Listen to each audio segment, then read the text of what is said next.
Good morning, student. Today in theme 9, we will start our next topic protest movement.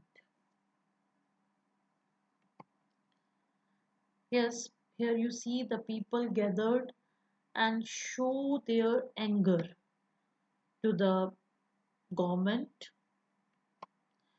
during the early age of industrialization. New political ideas raised by the French Revolution spread. In the France, when the French Revolution spread, okay, so then the workers of the Britain, they also wanted to raise their voice against the government. Okay, the movements of for liberty, equality, and fraternity encourage collective mass action. So the people of Britain, they were also wanted all these things. They also want the liberty, freedom, equality, and fraternity. Okay, it created democratic institutions like French parliamentary assemblies in 1790s and checked the price high. So the same thing, the workers of the Britain, they wanted the same thing in Britain.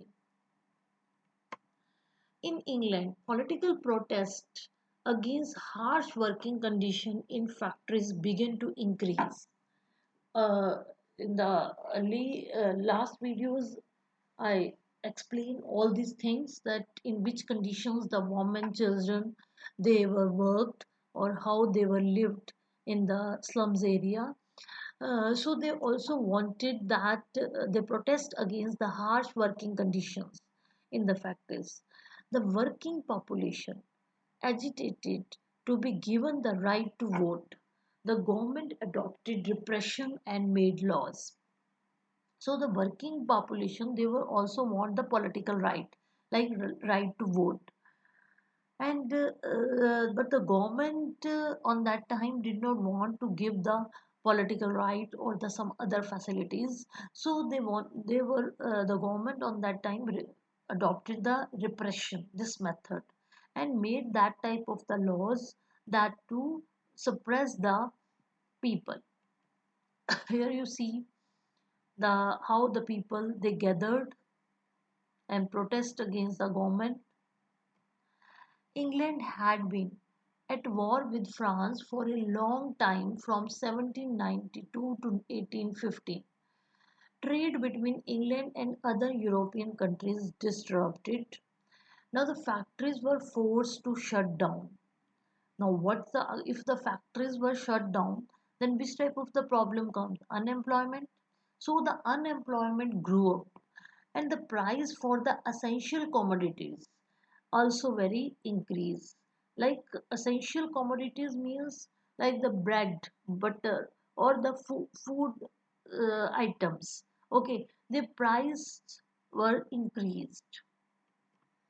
Parliament in 1795 passed two combination acts, illegal to incite people by speech or writing to hatred or contempt of the king's constitution and government.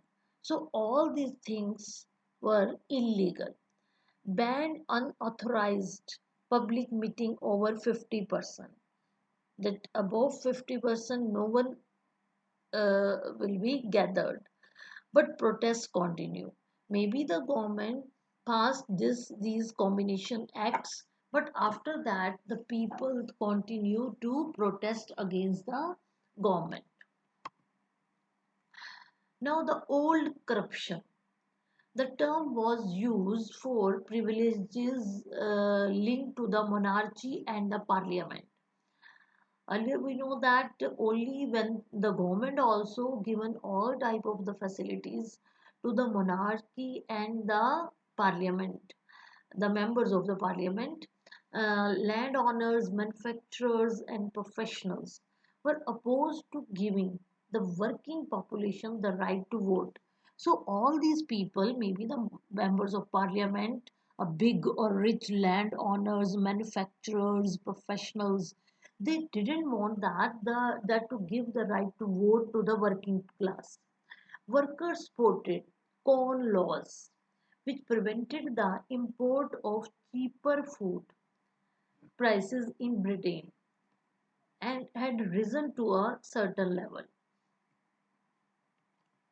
As workers flooded in towns and factories, they expressed their anger and frustration in numerous protests because they were not getting any type of the facilities, but the exploitations were that was also going on, and that's why they were also showing their anger as well as they were also frustrated from that condition.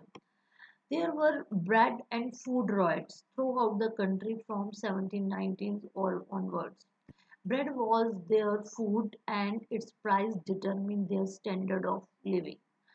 Now the workers seized stock of bread and distributed. Such riots continue up to the 1840s. So that riots on that time called the riots for the bread. It is the process started from 1770s that hundreds of small farms merged into the large ones of powerful landlords. Poor rural people begin to depend only on industry. Okay, but introduction of machines throughout the thousands of the workers. Now here we see that the big landowners they throw out the small one. Then when these poor people they were doing the work in the industry, then the introduction of the machines that they again throw out the thousands of the workers. So all these workers were unemployed. In 1790s, workers demanded the minimum wages and it refused by the parliament. When the workers went to on strike, they were dispersed by the force, and Lancashire cotton weavers destroyed the power loom because they were frustrated. So they destroyed the power looms in the factories. Many places, workers agitated against the introduction of machines, which they thought that they destroyed their life. So they were agitated against the introduction of machines there.